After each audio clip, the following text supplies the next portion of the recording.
Le recteur de l'Académie de Bordeaux a présenté ce matin la réforme du nouveau lycée et la mise en place du baccalauréat 2021. Les lycéens vont devoir choisir dès la seconde des matières dites de spécialité. Des choix qui ne doivent pas être faits à la légère car ceux-ci détermineront les études supérieures qu'ils pourront suivre ensuite. De 4 en seconde, ces matières de spécialité passent à 2 en terminale.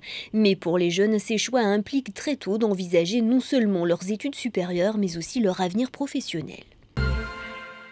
Le Muséum de Bordeaux ouvrira ses portes au public le 31 mars prochain, 10 ans après sa fermeture. Il a été entièrement rénové. L'installation des collections du musée s'achève actuellement.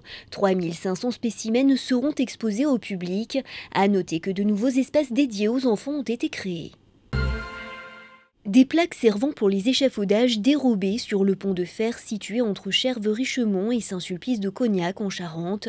Ce pont date du 19e siècle et fait actuellement l'objet d'une rénovation par la clé de voûte, le chantier d'insertion de Grand Cognac. Le préjudice est estimé à 1 millier d'euros. Grand Cognac a porté plainte, le chantier va se poursuivre et il devrait se terminer en mai prochain. La rose des vents de la jetetière à Arcachon a été remplacée aujourd'hui. La pièce a été réalisée par l'entreprise Ramon située à la Teste de Buch. Elle mesure 4,20 m de diamètre et pèse pas moins de 130 kg. Le visage des plages de la côte aquitaine modifié après les tempêtes hivernales. L'érosion a notamment fait ressurgir 2 blocos à la Teste de Buch en Gironde.